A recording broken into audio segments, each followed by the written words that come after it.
പോയിട്ട് ഹജ്ജ് കഴിഞ്ഞു മടങ്ങി വന്നപ്പോ അബ്ദുല്ലാഹി ഇബ്നു മുബാറക് റളിയല്ലാഹു അൻഹു സ്വപ്നം കാണുകയാണ്. അല്ലയോ അബ്ദുല്ലാ, നിങ്ങൾ ചെയ്ത ഹജ്ജ് അല്ലാഹു സ്വീകരിച്ചിട്ടില്ല. നിങ്ങൾ ചെയ്ത ഹജ്ജ് എന്നല്ല, നിങ്ങളുടെ കൂടെ ചെയ്ത ആരുടെയും ഹജ്ജ് അല്ലാഹു സ്വീകരിച്ചിട്ടില്ല. അബ്ദുല്ലാഹി ഇബ്നു മുബാറക് റളിയല്ലാഹു അൻഹു ഒരു രാത്രിയിൽ 3 പ്രാവശ്യമാണ് ആ സ്വപ്നം കണ്ടത്. ചാടി എഴുന്നേറ്റു, വീണ്ടും കിടന്നുറങ്ങി. നിങ്ങളുടെ ഹജ്ജ് അല്ലാഹു സ്വീകരിച്ചില്ലെങ്കിലും വിഷമിക്കണ്ട അബ്ദുല്ലാ. ഡമസ്കസിലുള്ള മുവഫഖ് എന്ന് പറയുന്ന ഒരു മനുഷ്യനുണ്ട്. ഡമസ്കസിലെ ചെരുപ്പ് കുത്തിയാര മുവഫഖ് എന്ന് പറയുന്ന മനുഷ്യനുണ്ട്. ആ മനുഷ്യന് ഹജ്ജ് ചെയ്യാൻ കൊതിയുണ്ടായിരുന്നു. അയാൾ ഹജ്ജിന് വന്നില്ല. എങ്കിലും അല്ലാഹു അയാളെ ഹാജിയായി പരിഗണിച്ചു. എന്നിട്ട് അയാളുടെ ബറക്കത്ത് കൊണ്ട് ഇപ്രാവശ്യം സ്വീകരിക്കാത്ത എല്ലാ ഹജ്ജുകളും അല്ലാഹു സ്വീകരിച്ചു. അബ്ദുല്ലാഹി ഇബ്നു മുബാറക് റളിയല്ലാഹു അൻഹു ചാടി എഴുന്നേൽക്കുകയാ. തന്റെ വാഹനപ്പുറത്തേക്ക് കയറുകയാ. ഒരു കമ്പിളി കൊണ്ട് ശരീരം മൂടുകയാണ്. തണുപ്പുള്ള രാത്രിയാണ്. തന്റെ ഒട്ടകത്തിന്റെ പുറത്ത് കയറിയിരുന്നു കൊണ്ട് ഡമസ്കസ് എന്ന് പറയുന്ന മൈലുകൾക്കപ്പുറമുള്ള രാജ്യം ലക്ഷ്യമാക്കിയിട്ട് പാതിരാ സമയത്ത് യാത്ര ചെയ്തു പോവുകയാണ്. അബ്ദുല്ലാഹി ഇബ്നു മുബാറക് റളിയല്ലാഹു തആല അൻഹു ഡമസ്കസിൽ ചെന്നു.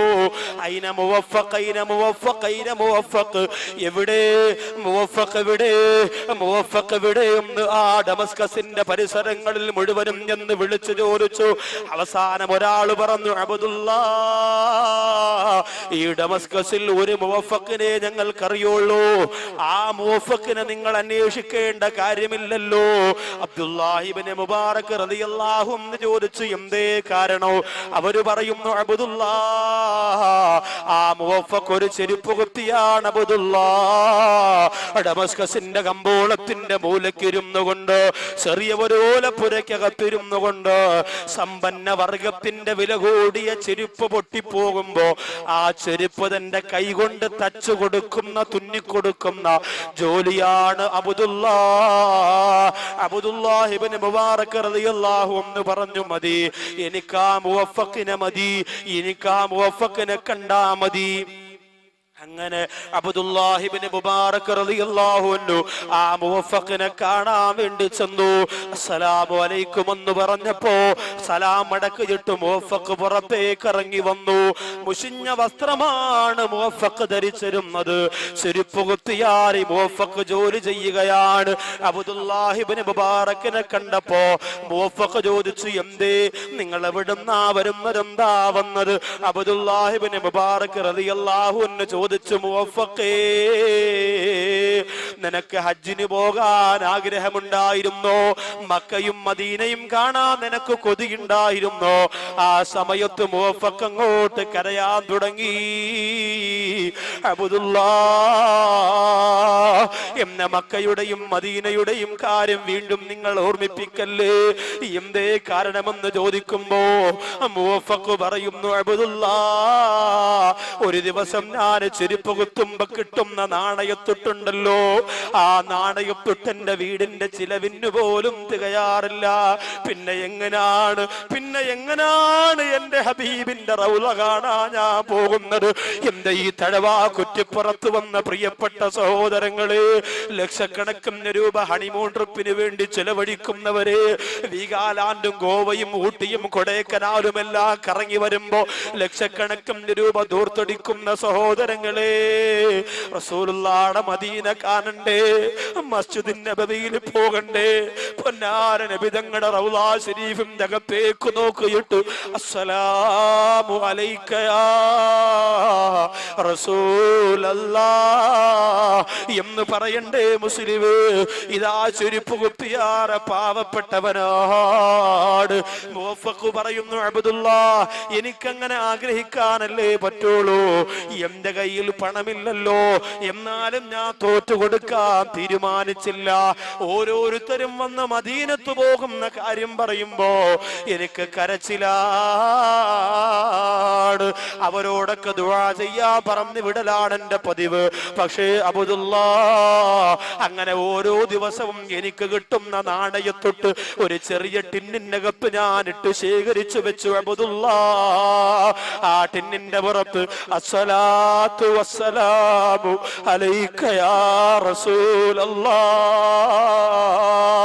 എന്ന് എഴുതി വെച്ചു അബ്ദുല്ലാ. പൈസ ഇട്ട് കൂട്ടി വെച്ചുകൊണ്ട് മോളെ കെട്ടിക്കാൻ പരിശ്രമിക്കുന്നവർ ആലോചിക്കണേ. പൈസ ഇട്ട് കൂട്ടി വെച്ചുകൊണ്ട് വാഹനമെടുക്കുന്നവർ ചിന്തിക്കണേ.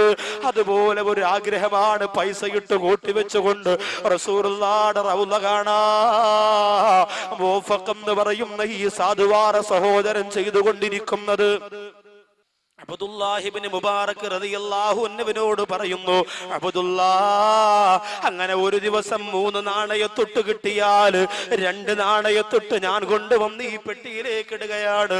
എന്നിട്ട് ഒന്ന് മാത്രം എന്റെ പ്രിയപ്പെട്ട ഭാര്യന്റെ അടുത്ത് ഞാൻ കൊണ്ടുപോയി കൊടുക്കുകയാണ്. പല ദിവസവും ഞാൻ പട്ടിണി കിടന്നിട്ടുണ്ട്. എനിക്ക് ഭക്ഷണം വാങ്ങാനുള്ള പൈസയാണ് മക്കത്ത് പോകാനും മദീനത്ത് പോകാനും ഞാൻ മാറ്റിവെച്ചത്. അങ്ങനെ പൈസയല്ല തികഞ്ഞു എന്ന് ബോധ്യമായ ദിവസം ഞാൻ ആ പെട്ടി പൊട്ടിച്ചു അബ്ദുല്ലാ. എന്നിട്ട് അതിൻ്റെ അകത്തിരിക്കുന്ന നാണയത്തൊട്ടുകൾ ഞാൻ എണ്ണി നോക്കി അബ്ദുല്ലാ. എനിക്ക് സന്തോഷമായി. എന്റെ ഹബീബിനെ കാണാ, എന്റെ മക്കത്ത് പോകാ പണമായല്ലോ എന്ന് പറഞ്ഞ് ഞാൻ സന്തോഷിച്ചു. അപ്പോഴാണ് എന്നോട് എന്റെ പ്രിയപ്പെട്ട ഭാര്യ പറഞ്ഞതിക്കാ, എനിക്ക് നിങ്ങളോടൊരു ആവശ്യം പറയാനുണ്ട്. ഞാൻ ഗർഭവതിയാണല്ലോ. ഗർഭവതിയായ ഭാര്യയുടെ ആഗ്രഹം നടത്തി കൊടുക്കൽ ഒരു ഭർത്താവിന്റെ കടമയാണ്.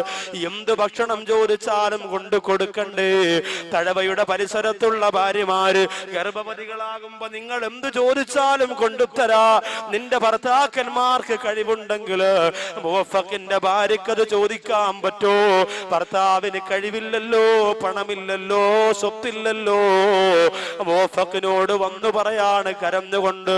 മുവഫഖിന്റെ ഭാര്യ പറയുന്നു, എനിക്കൊരൽപ്പം ഇറച്ചിച്ചാറ് കഴിച്ചാ കൊള്ളാമെന്നുണ്ട്. ആലോചിക്കണേ എന്റെ തഴവ കുറ്റിപ്പുറത്തുള്ള പെങ്ങളെ, 2 മാസം നീ ഗർഭവതിയാണെന്ന് ഭർത്താവ് പറയുമ്പോ ആപ്പിള് വേണോ, ഓറഞ്ച് വേണോ, പേരയ്ക്ക വേണോ, നീ ആവശ്യപ്പെടുന്നതല്ല നിന്റെ മുന്നിലേക്ക് ഈ ഭർത്താക്കന്മാര് കൊണ്ടുതരൂലേ? മുവഫഖിന്റെ ഭാര്യ പറയുന്നു, ഇറച്ചിയുടെ ഒരൽപ്പം ചാറ് എനിക്ക് കഴിക്കാൻ കൊതി വരുന്നുണ്ട്. അബ്ദുല്ലാഹ് ഇബ്നു മുബാറക് റളിയല്ലാഹു അൻഹു പറഞ്ഞു, പെണ്ണേ, എന്റെ കയ്യില് കാശില്ലല്ലോ, ഇതിൽ നിന്ന് 1 രൂപ പോലും എടുക്കാൻ പറ്റൂല. ഇതെന്റെ റസൂലുള്ളാഹ് കാണാനാണ്, ഇതെനിക്ക് മക്കത്ത് പോകാനാണ്, അതുകൊണ്ട് ഇത് ഞാൻ എടുക്കൂലെന്ന് പറഞ്ഞപ്പോ മുവഫഖിന്റെ ഭാര്യ പറയുന്നു, നിങ്ങൾ ആ കാശെടുക്കണ്ട, അതെടുത്തുകൊണ്ട് വേണമെന്നൊരാഗ്രഹവും ഞാൻ പറയൂല. മറിച്ച് എനിക്കിപ്പോൾ ഇങ്ങനെ ഒരു കൊതി തോന്നിയത് തന്നെ അപ്പുറത്തെ വീടുണ്ടല്ലോ, ആ വീടിന്റെ അകത്ത് ഇറച്ചിക്കറി തയ്യാറാക്കുന്നല്ലോ, അതിന്റെ രുചി ഇങ്ങനെ അന്തരീക്ഷത്തിലൂടെ എന്റെ മൂക്കിലേക്ക് എത്തിയപ്പോ അറിയാതെ കൊതിച്ചു പോയതാണ്. അതല്ലാതെ ഞാനൊരു ആഗ്രഹം പറഞ്ഞതല്ല.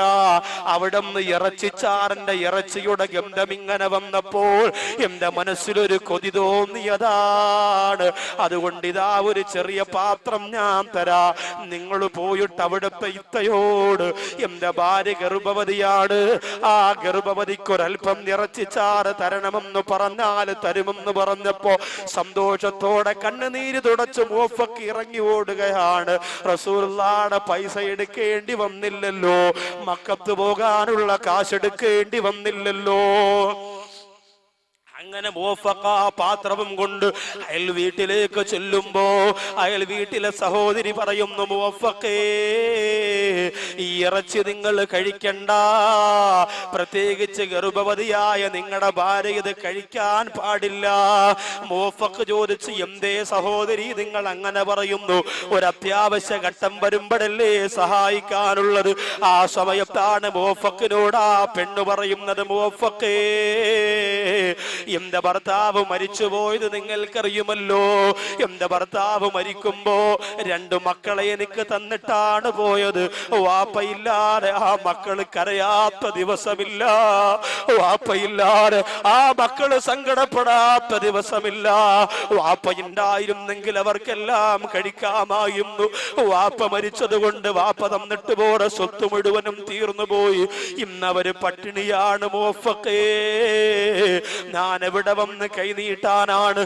എന്റെ അടുത്ത് താമസിക്കുന്ന മുവഫഖേ, നിങ്ങൾ എന്നെക്കാളും പാവപ്പെട്ടവനല്ലേ? അതുകൊണ്ട് നിങ്ങളോട് എങ്ങനെയാണ് ഞാൻ സമ്പത്ത് ചോദിക്കുന്നത്? അതുകൊണ്ടാണ് മുവഫഖേ നിങ്ങളുടെ വീട്ടിലേക്ക് ഞാൻ വരാത്തത്. പിന്നെ എവിടെ നിന്നാണ് പെങ്ങളെ നിനക്ക് ഇറച്ചി എന്ന് ചോദിച്ചപ്പോ ആ പെങ്ങള് കരഞ്ഞുകൊണ്ട് പറയുന്നു, മുവഫഖേ, എന്റെ മക്കള് ഒന്നും കഴിക്കാതെ കരഞ്ഞ് കരഞ്ഞ് കരഞ്ഞ് മരിക്കുമെന്നുറപ്പായപ്പോ അള്ളാഹുവിനെ തവക്കുലാക്കിയിട്ട് ഞാൻ എന്റെ വീട്ടിൽ നിന്ന് ഇറങ്ങി. മുവഫഖേ, എവിടെന്നെങ്കിലും എന്തെങ്കിലും കിട്ടുമെങ്കിൽ എന്റെ മക്കൾക്ക് കൊണ്ടുവന്ന് കൊടുക്കാമെന്ന് കരുതി ഞാൻ മരുഭൂമിയിലൂടെ നടന്നു പോകുമ്പോ കുറെ ദൂരത്ത് പക്ഷികളെന്തോ കൊത്തി വലിക്കുന്നത് കണ്ടു. മുവഫഖേ, പക്ഷികളെന്തോ കൊത്തി വലിച്ചുകൊണ്ടിരിക്കുന്നത് കണ്ടു. മുവഫഖേ, ഞാൻ അവിടെ ഓടിച്ചെന്ന് മുവഫഖേ ചെന്നു നോക്കുമ്പോ ഒരു ചത്തുപോയ കോവർ കഴുതയുടെ ശവമാണ്. മുവഫഖേ, ചത്തുമലന്ന് കിടക്കുന്ന കോവർ കഴുത, ജനങ്ങൾ ഒരുപാട് വെറുക്കുന്ന കോവർ കഴുത, ആ കോവർ കഴുതയുടെ ശരീരമാണ് ആ പക്ഷികൾ കൊത്തി വലിച്ചു കൊണ്ടിരിക്കുന്നത്. മുവഫഖേ, അത് കണ്ടപ്പോ ഞാൻ മരുഭൂമിയുടെ മണ്ണുവാരി പക്ഷികളെ എറിഞ്ഞോടിച്ചു. മുവഫഖേ, എന്നിട്ട് ഞാൻ തീരുമാനിച്ചു, എന്റെ മക്കൾക്ക് വേണ്ടി അള്ളാഹു തന്നതായിരിക്കാ, എന്റെ പിഞ്ചോമന മക്കൾക്ക് കൊടുക്കാൻ എന്റെ കരുണക്കടലാറ പടച്ചതമ്പുരാ തന്നതായിരിക്കാമെന്ന് പറഞ്ഞ് ആ കോവർ കഴുതയെ വലിച്ചെടുത്തു കൊണ്ടുവന്ന് കഴുകി വൃത്തിയാക്കി എന്റെ മക്കൾക്ക് കൊടുക്കാൻ ഈ വീട്ടിന്റെ അകത്ത് തയ്യാറാക്കുന്ന പാചകത്തിന്റെ സ്വാദാണ് നിങ്ങളുടെ ഭാര്യ അനുഭവിച്ചു കൊണ്ടിരിക്കുന്നത്. അല്ലാതെ ഇത് നിങ്ങൾക്ക് കഴിക്കാൻ പറ്റുന്ന മാംസമല്ല എന്ന് പറഞ്ഞപ്പോൾ അത് കേട്ട ഉടനെ മുവഫഖ് ഞെട്ടിത്തരിച്ചു പോയി, പൊട്ടിക്കരഞ്ഞു പോയി. മുവഫഖേ, ആ കോവർ കഴുതയുടെ മാംസമാണ് എന്റെ വീട്ടിന്റെ അകത്തുള്ള യതീമക്കൾക്ക് ഞാൻ കൊടുക്കുന്നതെന്ന് പറഞ്ഞപ്പോൾ കയ്യിലിരിക്കുന്ന ഇറച്ചിച്ചാറ് വാങ്ങാൻ കൊണ്ടുവന്ന പാത്രമില്ലേ, മുവഫഖ് ദൂരേക്ക് വലിച്ചെറിഞ്ഞില്ലേ? എന്നിട്ട് തന്റെ ചെറ്റക്കൂരയിലേക്ക് ഓടിച്ചെല്ലുകയാണ്. ഇറച്ചിക്കറി വാങ്ങാൻ കാത്തിരിക്കുന്ന ഭാര്യയോട് പറയുന്നു, മാറി നിൽക്കു പെണ്ണേ. തട്ടിമാറ്റിയിട്ടകത്തേക്ക് പോയി റസൂലുള്ളാഹിയുടെ റൗള കാണാൻ ഹജ്ജിന് പോകാൻ വേണ്ടി കൂട്ടിവെച്ചിരിക്കുന്ന നാണയത്തൊട്ടുകൾ ഒന്നുപോലും ബാക്കി വെക്കാതെ മുഴുവനും വാരിയെടുക്കുകയാണ്. അസ്സലാമു അലൈക യാ റസൂലല്ലാഹ്, നബിയേ, എനിക്ക് മദീനത്ത് വരണമെന്ന് ആഗ്രഹമുണ്ടെങ്കിലും അതിനെനിക്ക് കഴിയൂല നബിയേ, എനിക്ക് ഹജ്ജ് ചെയ്യാൻ കഴിയൂല നബിയേ.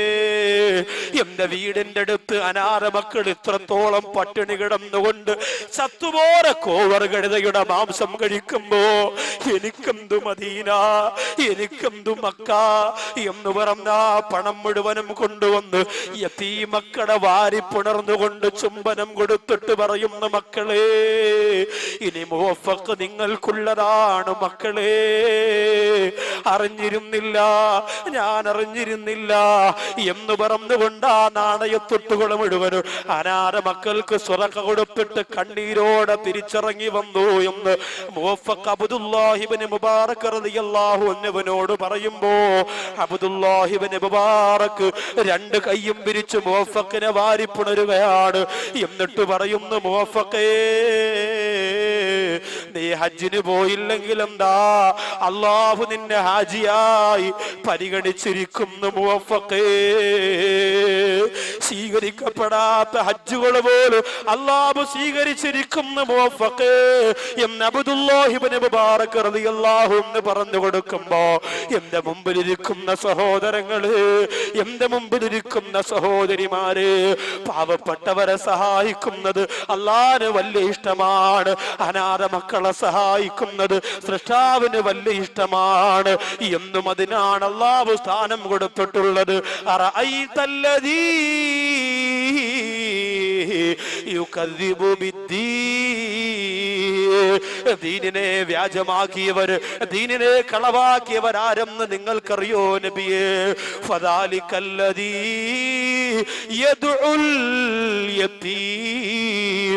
അവര് ബാബരി മസ്ജിദ് പൊളിച്ചവരല്ല, അവര് ഖുർആൻ കത്തിച്ചവരല്ല, അവര് ഉസ്താദുമാർക്കെതിരെ പ്രവർത്തിച്ചവരല്ല. ഫദാലികല്ലദീ യദ്ഉൽ യതീം. അവർ അനാഥ മക്കളെ ആട്ടി ഓടിച്ചവർ. അല്ലാഹുവിന്റെ ഖുർആനാ പറഞ്ഞത്, അവർ അനാഥ മക്കളെ ആട്ടി ഓടിച്ചവരാണ്. അനാഥ മക്കളുടെ നിക്കാഹിന്, പാവപ്പെട്ട പെൺകുട്ടികളുടെ നിക്കാഹിനെ സഹായിച്ചാൽ കിട്ടുന്ന പ്രതിഫലം എത്രയെന്ന് എന്റെ പ്രിയമുള്ളവരെ മനോഹരമായ മറ്റൊരു ചരിത്രമുണ്ട്. അതിലേക്ക് ഞാനിപ്പോ കടക്കുന്നില്ല. കടന്നാൽ എന്റെ വിഷയം ഇന്നും തീരുകയില്ല. നരകമെന്ന് പറയുന്ന വിഷയത്തിന്റെ സമാപനം കുറിച്ചുകൊണ്ട് പൊട്ടിക്കരഞ്ഞ് ആ നരകത്തിൽ നിന്ന് രക്ഷപ്പെടാൻ സർവസൃഷ്ടാവാര പടച്ചുറപ്പിനോട് കൈ ഉയർത്തി പൊട്ടിക്കരഞ്ഞുകൊണ്ട് വേണം ഇൻഷാ അല്ലാഹ് ഇന്ന് നമുക്ക് ഇവിടെ നിന്ന് പിരിയാൻ. അള്ളാഹു തൗഫീഖ് തന്ന് അനുഗ്രഹിക്കുമാറാകട്ടെ. നരകത്തിന്റെ അഞ്ചാമത്തെ കവാടം, നരകത്തിന്റെ അഞ്ചാമത്തെ കവാടം. അഞ്ചാമത്തെ കവാടത്തിലേക്ക് കടക്കുന്നതിന് മുമ്പ് ആ അഞ്ചാമത്തെ കവാടത്തെ കുറിച്ച് ഖുർആൻ പറഞ്ഞ രൂപം ഞാനൊന്ന് പരിചയപ്പെടുത്താം. സൗസിലീഹി സഖർ വമാ അദ്റാക മാ സഖർ ലവാഹത്തുൽ ലിൽ ബശർ ലാ തുബ്ഖി വലാ തദർ അലൈഹാ 19. അല്ലാഹുവിന്റെ ഖുർആൻ പറയുകയാണ്, നരകത്തിന്റെ അഞ്ചാമത്തെ കവാടം അള്ളാഹു ആർക്കാണ് കൊടുക്കുന്നത്? സൗസിലീഹി സഖർ. സഖർ എന്നാണ് നരകത്തിന്റെ അഞ്ചാമത്തെ കവാടത്തിന്റെ പേര്.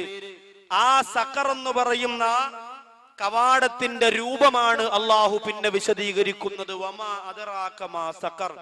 നബിയെ, സഖർ എന്ന് പറയുന്ന കവാടം എന്തെന്ന് നബിതങ്ങളെ അവിടത്തേക്ക് അറിയുമോ? ലാ തുബ്ഖി വലാ തദർ. ആ സഖറിലേക്ക് മനുഷ്യരെ കടത്തിയാൽ ശരീരത്തിന്റെ ഒരൽപ്പം പോലും മെച്ചമുണ്ടാകൂല, മുഴുവനും കത്തിക്കരിഞ്ഞു പോകുന്നതാണ്. അലൈഹാ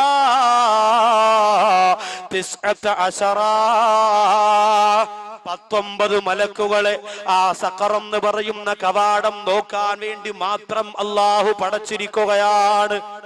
19 മലക്കുകളെ സഖർ എന്ന് പറയുന്ന കവാടത്തിൽ നിന്ന് കടന്നു വരുന്നവരെ നോക്കാൻ വേണ്ടി മാത്രം അല്ലാഹു പടച്ചിരിക്കുകയാണ്. യൗമ യുസ്ഹബൂന അലാ വുജൂഹിഹിം ദൂഖൂ മസ്സ സഖർ. അല്ലാഹു പറയുകയാണ്, ഖുർആനാണ് ഈ ഓതുന്നത്. എങ്ങനെയാണ് അഞ്ചാമത്തെ കവാടത്തിലേക്ക് മനുഷ്യരെ കൊണ്ടുപോകുന്നതെന്നറിയോ? മൂക്കുകുത്തി വലിച്ചഴച്ചു കൊണ്ടുപോകുമെന്നാണ്. യൗമ യുസ്ഹബൂന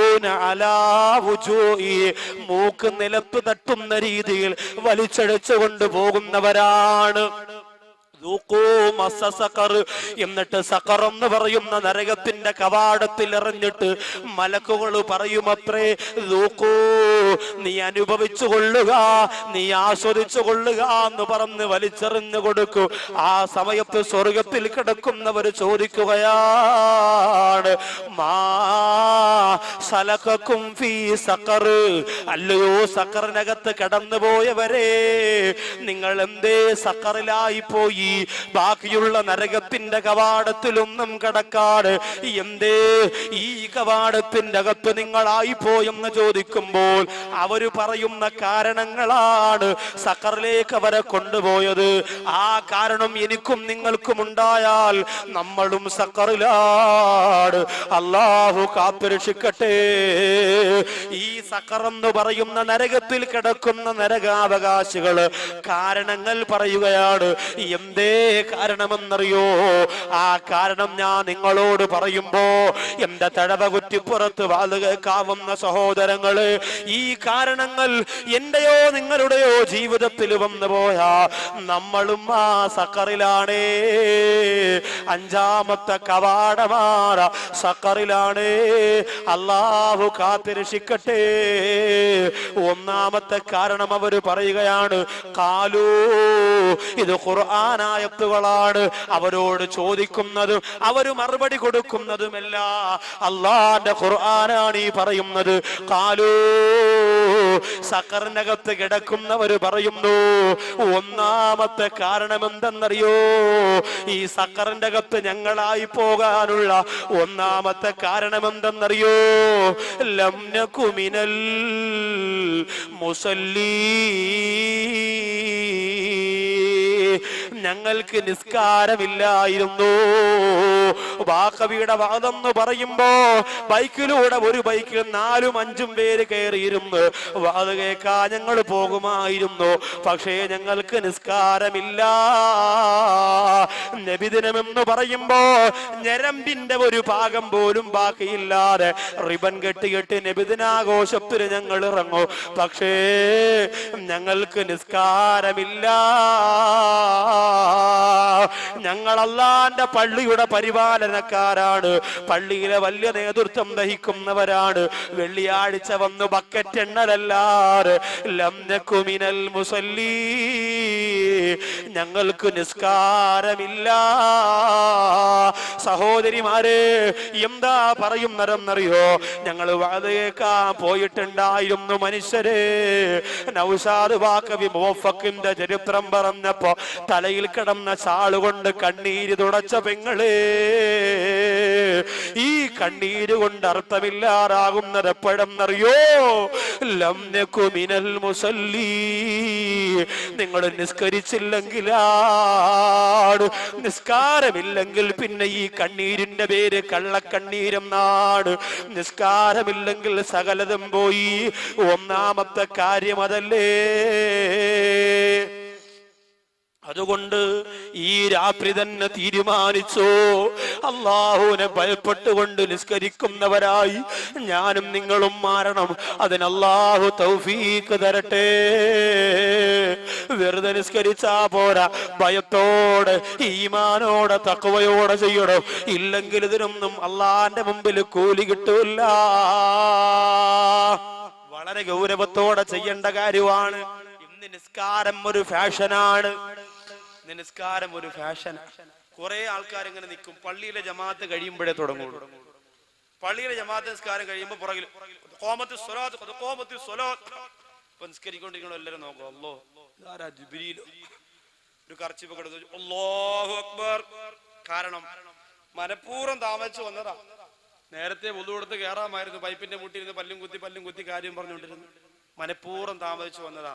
എന്നിട്ട് ചില സഹോദരങ്ങളുണ്ട്, അവർക്ക് ഇമാമത്ത് നിൽക്കണമെന്ന് ഭയങ്കര ആഗ്രഹമാണ്. എത്ര പേരുണ്ടെങ്കിലും തള്ളി മാറ്റിയിട്ട് കയറി കർച്ചിപ്പൊക്കെ തലവെച്ച് ഭയങ്കര ഇമാമത്ത്. ഒരിക്കൽ ഇതുപോലെ മാനവ നിസ്കാരത്തിന്റെ സമയത്ത് ഒരാൾക്ക് 6:30 ബസ്സാണ്. പെട്ടെന്ന് തന്നെ വന്ന് വുളു കൊടുത്ത് വള്ളിക്കകത്ത് കയറിയപ്പോൾ ഒരാൾ ഇമാമത്തിക്കാൻ വേണ്ടി അല്ലാഹു അക്ബർ, ഭയങ്കര നിസ്കാരോ, കാല് ഒരു കാലം അവിടെ ഒരു കാലം ഇവിടെ, ഇടയിൽ 4 പേർക്ക് വേറെ സഫ് വഹിക്കാം. അങ്ങനെ നിസ്കരിക്കാം. ഫാത്തിഹ ഓതി തീർന്നവനെ ഖുൽ യാ അയ്യുഹൽ കാഫിറൂൻ ലാ അഅ്ബുദു മാ തഅ്ബുദൂൻ ലാ അഅ്ബുദു മാ തഅ്ബുദൂൻ അൻതും അഅ്ബുദു ലാ അഅ്ബുദു മാ തീരണില്ല. ഖുൽ യാ അയ്യുഹൽ കാഫിറൂൻ തീരണില്ല. ഇതിങ്ങനെ ഓതിക്കൊണ്ട് വന്നപ്പോൾ പുറകിലിരിക്കുന്ന ആളിങ്ങനെ കൈ അടിച്ചിട്ട് വാച്ച് നോക്കി, ഇത് എന്തോടെ ഇത് അത് സൂറത്ത് ബക്കറക്കാരും വരുന്നത് തീരണ്ടല്ലോ, കുറെ കാലമല്ലോ. ഉടനെ ഇയാൾ ഫ്രണ്ടിൽ വന്നിട്ട് പറഞ്ഞു, അളയാ പെട്ടെന്ന് തീർക്കൂടെ, 2 മിനിറ്റ്, എനിക്കാണെങ്കിൽ ബസ് ഇപ്പോൾ വരും, അതുകൊണ്ടാണ്. ഉടനെ ഏതെങ്കിലും ഒരു സൂറത്ത് കാഫിരീൻ തീർക്കാൻ പറഞ്ഞപ്പോ മഹിലിൽ കാഫിരി എന്ന് പറഞ്ഞാൽ അങ്ങ് നിർത്തി. പിന്നെ ചില ആൾക്കാർക്ക് വലിയ മഖറജ് വിടലാണ് അല്ലേ? ഇപ്പൊ റമദാനൊക്കെ വരുമ്പോ നമുക്ക് അല്ലാഹുമ്മ ഇന്നക അഫൂൻ തുഹിബ്ബുൽ അഫ്വ ഫഅഫു അന്നാ യാ കരീം യാ റഹീം യാ അല്ലാഹ്, ഇത് ചില ആൾക്കാർ പറഞ്ഞു തരുമ്പോ പിന്നെ നിസ്കാരം കഴിഞ്ഞിട്ട് മോദി മാമ ഷാളും കൊണ്ട് വേണം തുപ്പൽ ഉടച്ചോളാം. എല്ലാ പള്ളിയിലുള്ളവർ അറിഞ്ഞുടങ്ങി ഉണ്ടായിരുന്നാലും മതി, അല്ലെങ്കിൽ അള്ളാഹു പുറത്തു വരണമെന്ന് മലയാളത്തിൽ പറഞ്ഞാലും മതി. ഇത് അറിഞ്ഞില്ലെങ്കിൽ പഠിച്ചു പറയണം. ഇല്ലെങ്കിൽ ഇത് ആവശ്യമില്ലാത്ത രീതിയിൽ പറഞ്ഞ് നമ്മൾ കുളമാക്കരുത്. പിന്നെ ചില ആൾക്കാരുണ്ടല്ലോ ഭയങ്കര വസ്വാസി, എത്ര ഓതിയാലും ശരിയാവൂല. കൈ കെട്ടിയിട്ട് എന്ന് പറയുമ്പോൾ അടുത്തേക്കുന്ന ആളെ വിറച്ച് അവധി ചെന്ന് വീഴും. അവിടെ ഒരു മയത്തില് ഫാത്തിഹയൊക്കെ നമ്മൾ മയത്തിൽ മര്യാദയ്ക്ക് ഓതിയാൽ പെട്ടെന്ന് ക്ലിയർ ആവും. ഒരുപാട് നമ്മൾ അങ്ങോട്ട് നോക്കാൻ തുടങ്ങിയാൽ ചിലപ്പോൾ ഒന്നും ശരിയാവൂല. ഒരാൾ ഈയാക്ക പുറകിക്കുന്ന ഒരാൾ നീ ആക്കട്ടെ ഞാൻ ആക്കാം, കുറെ നേരം കൊണ്ട് നീ ഒറ്റയ്ക്ക് ആക്കല്ലേ, ഇനി ഞാൻ ആക്കാന്ന് പറഞ്ഞാൽ മാറി പോകാൻ. കാരണം ഇമാമത്ത് നിൽക്കുമ്പോഴൊക്കെ നമ്മൾ ഈ വിഷയത്തിൽ ഒരുപാട് ശ്രദ്ധിക്കണം. സഹോദരങ്ങൾ ഇമാമത്ത് നിൽക്കണ്ടെന്നല്ല, ഇമാമത്ത് നിൽക്കണം, നമ്മൾ അങ്ങനെ ശീലിക്കണം. പക്ഷെ അതിനൊരു മര്യാദ വേണം. നിസ്കാരം അല്ലാഹു സ്വീകരിക്കുന്ന രീതിയിൽ ചെയ്യണം. ബഹുമാനപ്പെട്ട ബഹുമാനപ്പെട്ട ഹാത്തിമുൽ അസ്സം റളിയല്ലാഹു അൻഹുവിനോട് ചോദിക്കുകയാണ്, ഇന്ന് തഴവ കുറ്റിപ്പുറത്ത് വന്ന സഹോദരങ്ങളോട് ഞാൻ പറയുന്നു, ഈ പറയുന്ന പോലെ നിങ്ങൾ ഇന്ന് വീട്ടിൽ പോയി 2 റക്അത്ത് നിസ്കരിച്ചിട്ടൊന്ന് കിടന്നാൽ ആ നിസ്കാരത്തിന് വല്ലാത്ത സുഖമാണ്. ഹാത്തിമുൽ അസ്സം റളിയല്ലാഹു അൻഹുവിനോട് നിങ്ങൾ എങ്ങനെയാണ് നിസ്കരിക്കുന്നതെന്ന് ചോദിച്ചപ്പോൾ ഹാത്തിമുൽ അസ്സം റളിയല്ലാഹു അൻഹു പറയുന്നു, നിസ്കാരത്തിന് സമയമായ എന്റെ ശരീരത്തെ ഞാൻ ശാന്തമാക്കി നിർത്തുകയാണ്. ഞാൻ പൂർണ്ണമായി എടുക്കുകയാണ്, എന്റെ ശരീരത്തെ ഞാൻ ശാന്തമാക്കി വെക്കുകയാണ്. എന്നിട്ട് നിസ്കാരത്തിന്റെ സ്ഥലത്തേക്ക് ഞാൻ ചെന്ന് നിൽക്കുകയാണ്. എന്നിട്ടോ കഅബാലയത്തിനെ എന്റെ മുമ്പിലാണെന്ന് ഞാൻ സങ്കല്പിക്കുമത്രേ. ഇന്നിവിടന്ന് പോകുന്നവർ നിസ്കരിക്കുമ്പോൾ കഅബാലയം എന്റെ മുമ്പിലാണെന്ന് സങ്കല്പിച്ചുകൊണ്ട് ഒരു 2 റക്അത്ത് നിങ്ങളൊന്ന് നിസ്കരിക്കുമോ? അല്ലാഹുവിന്റെ കഅബ എന്റെ മുമ്പിലാണെന്നൊന്ന് സങ്കല്പിക്കുമോ? എന്നിട്ടോ വജഅല സിറാത്ത തഹ്ത ഖദമീ, എന്റെ കാൽപാദത്തിന്റെ ചോട്ടിലാണ് സിറാത്ത് പാലം എന്ന് ഞാൻ സങ്കല്പിക്കുമത്രേ. എന്റെ 2 കാലിന്റെ ചോട്ടിലാണ് സിറാത്ത് പാലം. എത്ര പേടിയായിരിക്കും ചിന്തിക്കണേ, എത്ര ഭയമായിരിക്കും ചിന്തിക്കണേ. വജഅലൽ ജന്ന, സ്വർഗത്തെ എന്റെ വലതുഭാഗത്താക്കും. മനോഹരമായ അരുവികളുള്ള, പറവകളുള്ള, പുഷ്പങ്ങളുള്ള, തോട്ടങ്ങളുള്ള, സൗന്ദര്യമുള്ള സ്വർഗം. ആ സ്വർഗം എന്റെ വലതുഭാഗത്താണെന്ന് ഞാൻ സങ്കല്പിക്കുമത്രേ. വജഅലന്നാർ, നരകമില്ലേ, ഇന്നലെയും ഇന്നുമായി വേദനയോടെ നാം പറന്നുകൊണ്ടിരിക്കുന്ന, ആളി പടർന്നുകൊണ്ടിരിക്കുന്ന നരകമില്ലേ, ആ നരകം എന്റെ ഇടതുഭാഗത്താണെന്ന് മനസ്സുകൊണ്ട് ഞാൻ സങ്കല്പിക്കും. വജഅല മലക്കുൽ മൗത്തി അസ്റായീൽ, ഖാബിദുൽ അർവാഹ് മലക്ക് അസ്റായീൽ അലൈഹിസ്സലാം എന്റെ പുറകിലാണ് എന്ന് ഞാൻ മനസ്സുകൊണ്ട് ചിന്തിക്കും. സലാം വീട്ടിയിട്ട് എന്റെ റൂഹ് പിടിക്കാൻ അസ്റായീലിന്റെ പുറകിൽ വന്ന് നിൽക്കാണെന്ന് ഞാൻ ചിന്തിക്കും. എന്നിട്ടാണ് ഞാൻ നിസ്കരിക്കുന്നത് എന്ന് ഹാത്തിമുൽ അസ്സം റളിയല്ലാഹു തആല അൻഹു പറയുമ്പോ, എന്റെ സഹോദരങ്ങളെ, അങ്ങനെ ചിന്തിച്ച് നിസ്കരിക്കാൻ നിങ്ങൾക്ക് കഴിയുന്നുണ്ടോ? വാച്ച് നോക്കി, ക്ലോക്ക് നോക്കിയല്ലേ നമ്മൾ നിസ്കരിക്കുന്നത്? തലചൊറിഞ്ഞല്ലേ നമ്മൾ നിസ്കരിക്കുന്നത്? അസ്റായീൽ പുറകിലുണ്ടെന്ന് ചിന്തിച്ച്, സിറാത്ത് പാലത്തിന്റെ മുകളിലാണ് നീയെന്ന് ചിന്തിച്ച്, നരകമാണ് ഇടതുഭാഗത്തെന്ന് ചിന്തിച്ച് നിസ്കരിക്കാ എന്റെ പ്രിയപ്പെട്ട മുസ്ലിങ്ങളെ, നമുക്ക് കഴിയണേ. ഒന്നാമത് പറഞ്ഞ വുളു പൂർണ്ണമായിട്ട് എടുക്കും. അങ്ങനെ തന്നെ എടുക്കണം. വുളു പൂർണ്ണമായിട്ട് തന്നെ എടുക്കണം. സഹോദരങ്ങളൊക്കെ, പ്രിയപ്പെട്ട ചെറുപ്പക്കാരോട് പറയുന്നു, പള്ളിയിൽ ബാത്റൂമിലേക്ക് നമ്മൾ മലമൂത്ര വിസർജനത്തിന് പോയാൽ നമുക്ക് നേരമില്ല. മൊബൈൽ ഇങ്ങനെ ചെവിയിൽ ഇങ്ങനെ വെച്ചതാ, ഇങ്ങനെ ഒരു കൈ ഇങ്ങനെ ചെവിയിലും ഒരു കൈ ഇങ്ങനെ സിബിലുമാണ്. അല്ലെ ഞാൻ ബാത്റൂമിലാടാ, ഓ കട പിന്നോട്, ഓ കട. നിസ്കരിക്കാൻ വേണ്ടി വരുമ്പോഴും അങ്ങനെ തന്നെ. നല്ലതുപോലെ മൂത്രം പോയി തീരുന്നതിന് മുമ്പ് നാം എല്ലാം ക്ലിയർ ആക്കി കഴുകി ശുചിയാക്കി ഉളു എടുക്കാൻ വേണ്ടി വന്ന് ഈ പൈപ്പിന്റെ ചോട്ടിലുള്ള കല്ലിലേക്ക് ഇരിക്കുമ്പോൾ 2 തുള്ളി അങ്ങ് വീഴും. അപ്പൊ ഞാൻ പറയാം, അൽഹംദുലില്ലാ, ഒരു ചെറിയ റാഹത്ത് കിട്ടി. റാഹത്തല്ല മോനെ, കറാഹത്ത കിട്ടാൻ പോട്ടെ. ഇത് 2 തുള്ളി വീണത് നജസല്ലേ? നിന്റെ വസ്ത്രത്തിലേക്കാ ഇത് വീണത്. സുജൂദിൽ പോകുമ്പോ ബാക്കിയുള്ള എല്ലാ തുള്ളിയും പോകുമ്പോ സുബ്ഹാന റബ്ബിൽ അഅ്ലാ, എന്ത് രസമാണ്, വലിയ ആശ്വാസമായി. ആലോചിച്ചേ, ഇത് ആർക്ക് വേണ്ടിയുള്ള നിസ്കാരമാണ്? ഇന്ന് ആർക്ക് നേരമില്ല. ബൈക്കിൽ പോണ കണ്ടിട്ടില്ലേ, ചെവിതാ ഇങ്ങനെ, ഞാൻ തടവ തിരിഞ്ഞിട്ട് അങ്ങനെ തിരിയാ, ബൈക്കിൽ തല ഇങ്ങനെ. ഇതിനാണ് യഥാർത്ഥത്തിൽ തല തിരിഞ്ഞു എന്ന് പറയാം. ഇതാണ് തല തിരിഞ്ഞത്. സഹോദരിമാർക്ക് വരെ അങ്ങനല്ലേ, വീട്ടിൽ മലക്കറി എരിയുമ്പോഴും മീൻ കണ്ടിക്കുമ്പോഴൊക്കെ ഇങ്ങനെ മത്സ്യം ഇങ്ങനെ എടുത്ത്, ഇന്ന് അയലയാടി കിട്ടിയ തല ഇങ്ങനെ വെച്ചിരിക്കും. മൊബൈൽ ഇവിടെ ഇങ്ങനെ ഫെവിക്കോൾ വാങ്ങിച്ച് തേച്ചങ്ങ് വെച്ചാൽ മതി. മൊബൈൽ എപ്പോഴും ഇങ്ങനെ 24 മണിക്കൂറും ഇങ്ങനെ. നമുക്ക് ആവശ്യത്തിന് വേണം, അത്യാവശ്യത്തിന് വേണം, അതൊക്കെ ശരിയാണ്. പക്ഷെ പള്ളിക്കകം പോലും സുജൂദിലേക്ക് പോകുമ്പോ സൈലന്റ് ആക്കിയ മൊബൈൽ ഇങ്ങനെ ബെല്ല് കത്തും. ഉടനെ പറയാം, അളിയാ നിസ്കാരത്തിലാണ്, സലാം വിട്ടിട്ട് വിളി, അസ്സലാമു അലൈക്കും, അല്ലാഹു അക്ബർ. ഇതാരും നമ്മൾ നിസ്കാരത്തിനോട് കാണിക്കുന്ന ഗൗരവക്കുറവാണ്, ഖൗഫില്ലായ്മയാണ് ഞാൻ ഈ പറയുന്നത്. അപ്പൊ ഒന്നാമത്തെ അതാണ്. എല്ലാം ഉണ്ട്, പക്ഷെ നിസ്കാരമില്ല. എല്ലാ കാര്യത്തിലും മിടുക്കനാണ്, പക്ഷെ നിസ്കാരം എന്ന് പറയുന്ന കാര്യമില്ല. അതുകൊണ്ടാണ് ഞങ്ങൾ ഇവിടെ പെട്ടുപോയത് എന്ന് നരകത്തിന്റെ 5ാമത്തെ കവാടത്തിൽ കിടക്കുന്ന മനുഷ്യർ പറയുന്നു. എന്നാൽ നരകത്തിൽ കടന്നുപോയ, സഖറിൽ കടന്നുപോയവര് രണ്ടാമത് പറയുന്നവരെന്തെന്നറിയോ? ലം നകുനു തീമുൽ മിസ്കീൻ. ഞങ്ങളുടെ രണ്ടാമത്തെ കാരണം എന്തെന്നറിയോ? സഖർ എന്ന് പറയുന്ന ഏറ്റവും ഭയാനകരമായ നരകത്തിന്റെ 5ാമത്തെ കവാടത്തിൽ കടന്ന 1ാമത്തെ കാരണം നിസ്കാരമില്ലാത്തതാണെങ്കിൽ, രണ്ടാമത്തെ കാരണം എന്തേ? ലം നകുനു തീമുൽ മിസ്കീൻ. പാവപ്പെട്ടവർക്ക് ഞങ്ങളാരും ഭക്ഷണം കൊടുക്കൂല. പാവപ്പെട്ടവർക്ക് ഒരു നേരത്തെ ഭക്ഷണം നമ്മൾ കൊടുക്കൂല. ആ പരിപാടി ഞങ്ങൾക്കില്ല. അല്ലാഹു കാത്തുരക്ഷിക്കട്ടെ. നുസ്റത്തുൽ അനാമിന്റെ പ്രിയപ്പെട്ട സഹോദരങ്ങൾ ഈ പരിപാടി നടത്തുമ്പോ പലരും പറഞ്ഞില്ലേ, ഇവിടെ തഴവേല് പാവപ്പെട്ടവരില്ല, തഴവേല് പാവപ്പെട്ടവരില്ല. നിങ്ങൾ ആർക്കാണ് പണപ്പിരിവ് നടത്തുന്നത്? നിങ്ങൾക്ക് പുട്ടടിക്കാനല്ലേ? പ്രിയപ്പെട്ടവരെ, ഒരൊറ്റ രാത്രി കൊണ്ട് നിന്നെ പാവപ്പെട്ടവരിൽ ഏറ്റവും ചെറിയ പാവപ്പെട്ടവനാക്കാൻ അള്ളാന് കഴിവുണ്ട് കേട്ടോ. അത് നമ്മൾ ആരും മറക്കല്ലേ. പ്രിയപ്പെട്ടവരെ, കിളിമാനൂർ പാപ്പാലയം എന്ന് പറയുന്ന സ്ഥലത്ത് മരണപ്പെട്ടു പോയ ഒരു സഹോദരൻ, കല്യാണത്തിന്റെ മണവറയ്ക്കകത്താണ് ആ സഹോദരന്റെ കഫം പൊതിഞ്ഞത്. മണവറയുടെ അകത്ത് വെച്ചാണ് ആ സഹോദരന്റെ കഫം പുടവ പൊതിഞ്ഞത്. ഞാനാണ് ആ വീട്ടിലേക്ക് മയ്യത്ത് പൊതിയാൻ വേണ്ടി ചെന്നത്. വളരെ സങ്കടം തോന്നി. 30 വയസ്സിനകത്ത് പ്രായമുള്ള സഹോദരനാണ്. കല്യാണം കഴിഞ്ഞിട്ട് 3 മാസമേ ആയുള്ളൂ. എന്തേ? വരുന്നവരൊക്കെ പറയുകയാണ്, യവനിതിന്റെ വല്ല കാര്യമുണ്ടായിരുന്നോ?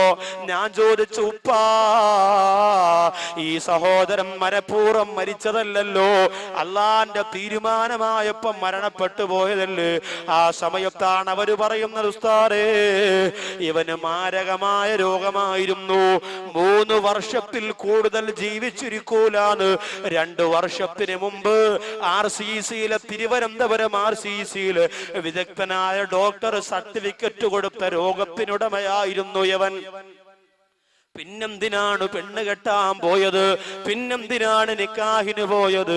ആ പെണ്ണിന്റെ ജീവിതവും നശിച്ചു പോയില്ലേ എന്ന് പറഞ്ഞുകൊണ്ടവര് കരയുമ്പോൾ, ആ അടക്കമെല്ലാം കഴിഞ്ഞ് ആ വീട്ടിലേക്ക് വന്നു. പ്രിയപ്പെട്ട സഹോദരന്റെ, മരണപ്പെട്ടു പോയ സഹോദരന്റെ ഭാര്യയെ വിളിച്ച് കാര്യം തിരക്കിയപ്പോ, ഇയാൾക്ക് രോഗമായിരുന്നോ എന്ന് നീ അറിഞ്ഞായിരുന്നോ എന്ന് ചോദിക്കുമ്പോ കരഞ്ഞുകൊണ്ട് പറയുന്നു, ഉസ്താദേ, എന്റെ വീട്ടില് ഞങ്ങള് 4 പെൺമക്കളാ. ഞങ്ങള് 4 പെൺമക്കളായിരുന്നു ഉസ്താദേ. എനിക്ക് വാപ്പച്ചിയില്ല. എന്റെ ഉമ്മ പ്രസവിച്ചതോടെ വാപ്പച്ചി മരിച്ചുപോയി. എന്റെ ഉമ്മയാണ് എന്റെ 3 യുക്തമാരെയും നിക്കാഹ് ചെയ്യിപ്പിച്ചേക്കാൻ ഓടി നടന്നത്. എല്ലാ പള്ളികളിലും പോകുമായിരുന്നു. ഒരുപക്ഷെ നമ്മുടെ ജുമഅത്ത് പള്ളിയുടെ മുമ്പിൽ വരെയും വന്നിട്ടുണ്ടാവും. നമ്മൾ അറിയില്ലല്ലോ, നമുക്ക് നേരമില്ലല്ലോ.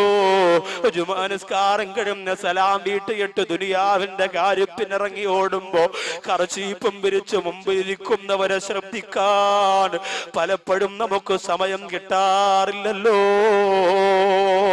അങ്ങനെ ആ പെങ്ങള് പറയുന്നു, എന്റെ 3 ഇത്തച്ചിമാരെയും എന്റെ ഉമ്മയാണ് കഷ്ടപ്പെട്ടുകൊണ്ട് ഓരോ പള്ളികളിൽ പോയി ഓരോരുത്തരെയും കണ്ടു പണപ്പിരിവ് നടത്തിയിട്ട് നിക്കാഹ് ചെയ്യിപ്പിച്ചത്.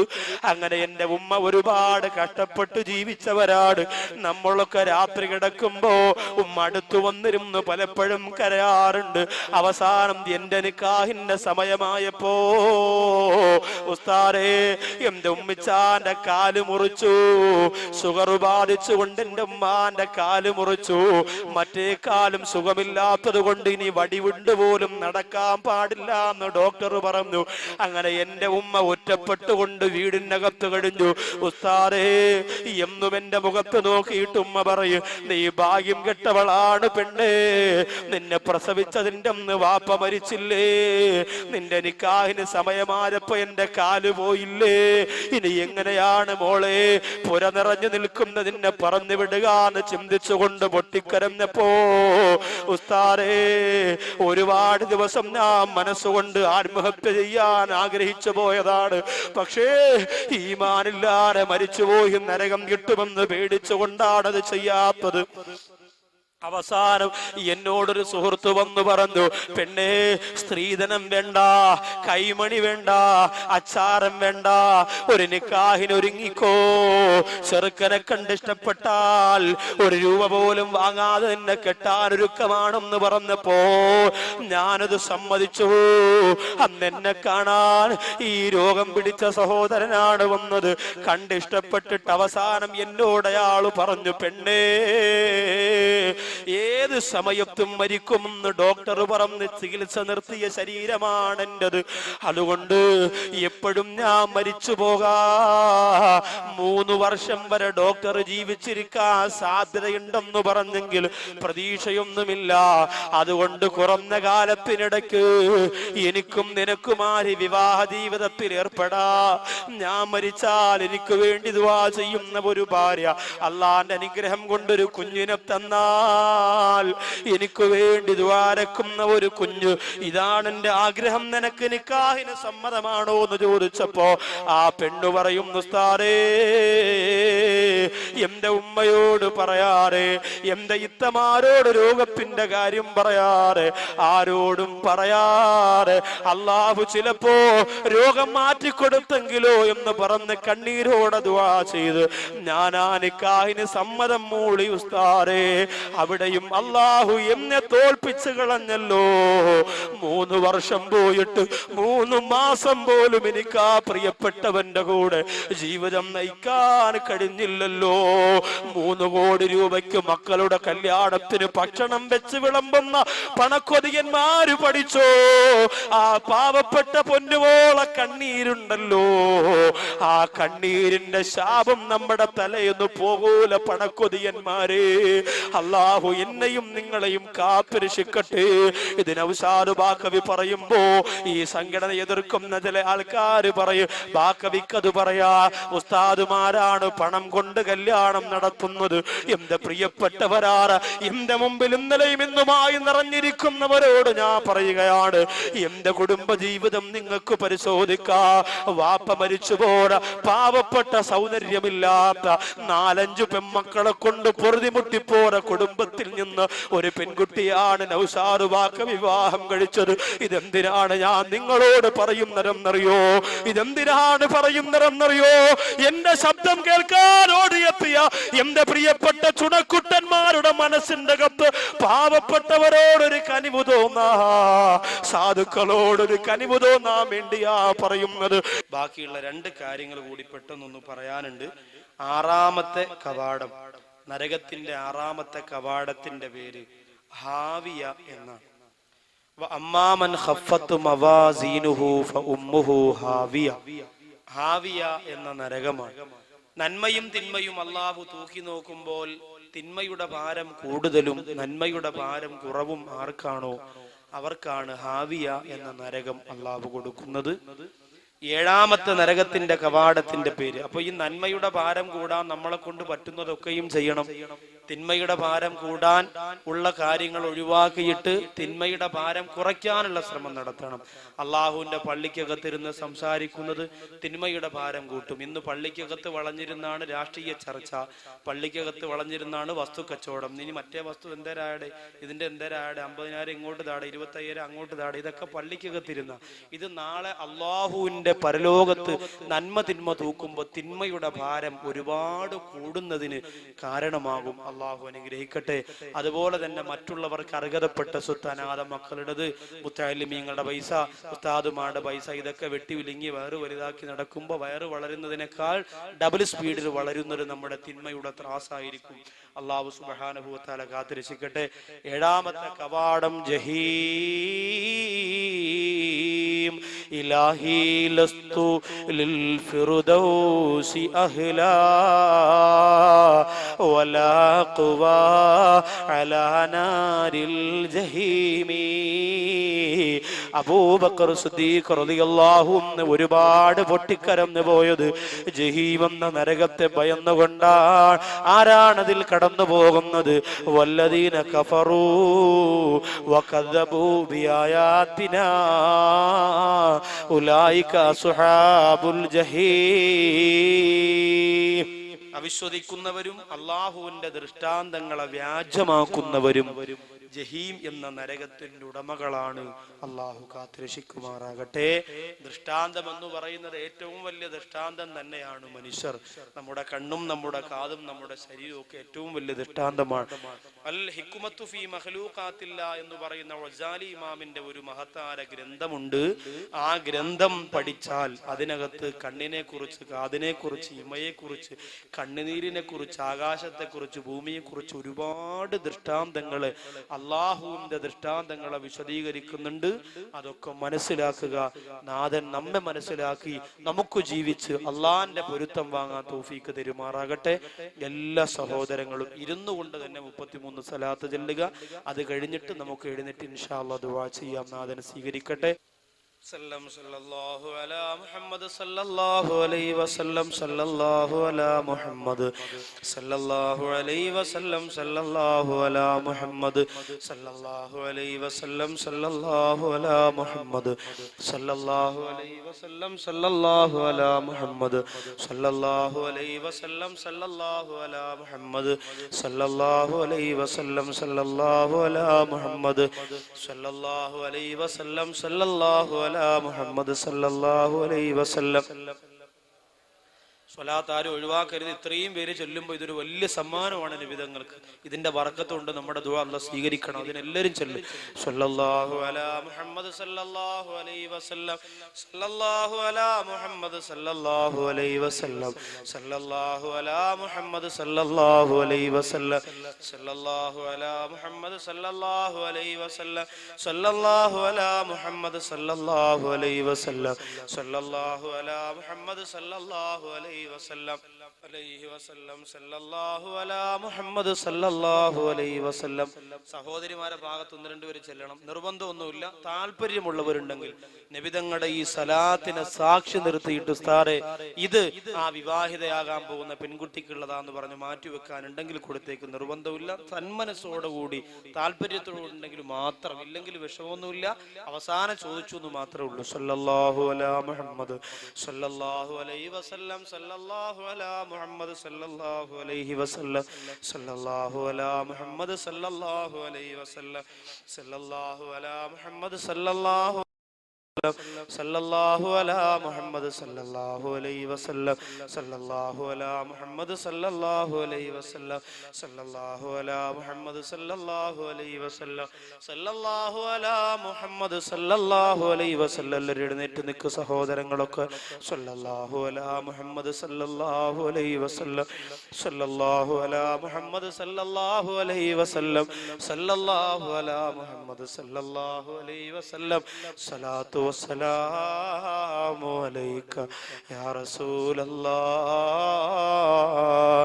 സലാത്തു വസ്സലാമു അലൈക യാ റസൂലല്ലാഹ് അസ്സലാത്തു വസ്സലാമു അലൈക യാ സയ്യിദി യാ ഹബീബല്ലാഹ് ബിദില്ലി ബിഇഫ്ലാസി ബിഫഖരി ബിഫാഖതി ഇലൈക റസൂലല്ലാഹി അംസൈതു അഹ്റബു. അൽഹംദുലില്ലാഹ് അൽഹംദുലില്ലാഹി റബ്ബിൽ ആലമീൻ. അല്ലാഹുമ്മ സ്വല്ലി അലാ സയ്യിദിനാ മുഹമ്മദിൻ വഅലാ ആലി സയ്യിദിനാ വമൗലാനാ മുഹമ്മദ്. അല്ലാഹുവേ, 1 കോടി പ്രാവശ്യം അൽഹംദുലില്ലാഹ് പറഞ്ഞാലും മതിയാവുകയില്ല. അത്രത്തോളം സന്തോഷമുണ്ട് ഈ വേദി എത്രത്തോളം വിജയിപ്പിച്ചതിന് വേണ്ടി അൽഹംദുലില്ലാഹ്. എത്ര പേരാണ് പടച്ചവനെ എതിർത്തത്, എത്ര പേരാണ് കുറ്റപ്പെടുത്തിയത്, എത്ര പേരാണ് കുറ്റം പറഞ്ഞത്, എത്ര പേരാണ് പരിഹസിച്ചത്. രാജസയ്യിദാര അല്ലാഹ് ഈ പരിപാടിയിൽ സംഗമിച്ച മുഴുവൻ പേർക്കും നിന്റെ മഗ്ഫിറത്ത് നീ കൊടുക്കണേ അല്ലാ. അല്ലാഹുവേ, ഒരാളുടെയെങ്കിലും ആമീൻ സ്വീകരിച്ചുകൊണ്ട് ഇന്നത്തെ ഞങ്ങളുടെ ദുആ നീ ഖബൂൽ ചെയ്യണേ അല്ലാ. ഞങ്ങൾക്ക് ഒന്നിനും കഴിവില്ല പടച്ചവനെ, ഞങ്ങൾക്ക് ഒന്നും അറിയില്ല റഹ്മാനെ. രാജാതിരാജനായ ഖഹാറായ വഹാബാര ജബ്ബാറായ സത്താറായ ഗഫാറായ റഹീമായ റഹ്മാനായ പടച്ചവനെ, ഷാഫിയാര കാഫിയാര അല്ലാ, നീ ഞങ്ങളുടെ ദുആ സ്വീകരിക്കണേ അല്ലാ, സ്വീകരിക്കണേ അല്ലാ. ഞങ്ങൾക്ക് കൈ നീട്ടാൻ ആരുമില്ല പടച്ചോനെ. ഒരു തുള്ളി ബീജത്തിൽ നിന്നും മാടെ ഉദരത്തിനകത്ത് ഞങ്ങൾക്ക് രക്തക്കട്ടയാക്കി മാംസക്കട്ടയാക്കി ജീവൻ തന്നുകൊണ്ട് ഞങ്ങൾ പ്രസവിപ്പിച്ച അല്ലാ, ഞങ്ങൾക്ക് ഇടഞ്ഞു നടത്താനുള്ള തൗഫീക്ക് തന്ന അല്ലാ, ഞങ്ങൾക്ക് പിച്ചവച്ച് നടക്കാനുള്ള കഴിവ് തന്ന അല്ലാ, ഞങ്ങൾക്ക് സംസാര ശേഷി തന്ന അല്ലാ, ഞങ്ങൾക്ക് ആരോഗ്യം തന്ന അല്ലാ, ഞങ്ങൾക്ക് സമ്പത്ത് തന്ന അല്ലാ. അത് തന്നതെല്ലാം അതിനേക്കാൾ വേഗത്തിൽ തിരിച്ചെടുക്കാൻ കഴിവുള്ള പടച്ചവനെ, ഞങ്ങളെ നീ നന്ദി കെട്ടവരാക്കല്ല തമ്പുരാനെ, നീ കോപിക്കുന്നവരാക്കല്ല റഹ്മാനെ. അല്ലാഹു, എത്രയോ പേര് കൈയില്ലാത്തവര് കാലില്ലാത്തവരുണ്ട്. നിന്റെ മജ്‌ലിസിൽ മണിക്കൂറുകളോളം നിന്ന് പ്രസംഗിക്കാൻ സഹായിച്ച, നിന്റെ പള്ളിക്കകത്ത് നിസ്കരിക്കാൻ സഹായിച്ച, വാത് കേൾക്കാൻ വരാൻ സഹായിച്ച, വാഹനം ഓടിക്കാൻ സഹായിച്ച ഞങ്ങളുടെ കാലുകളെ ഷുഗർ ബാധിച്ചുകൊണ്ട് നീ മുറിച്ചു കളയല്ലേ തമ്പുരാനെ. 1.5 കാല് വെച്ച് നിസ്കരിക്കുന്ന അവസ്ഥ ഞങ്ങൾക്ക് തരല്ലേ അല്ലാ. അല്ലാഹുവേ, മരിക്കുന്നത് വരെ നിന്റെ ഖുർആനോദാ ഞങ്ങളുടെ കണ്ണിന് കാഴ്ച ശക്തി തരണേ തമ്പുരാനെ. ഞങ്ങൾക്ക് അന്ധത തരല്ല റഹ്മാനെ, അന്ധത തരല്ല തമ്പുരാനെ. അല്ലാഹുവേ, 4444 രൂപ പറഞ്ഞ സഹോദരങ്ങളെ സഹോദരിമാരെ മുഴുവനും നീ അനുഗ്രഹിക്കണേ അല്ലാ.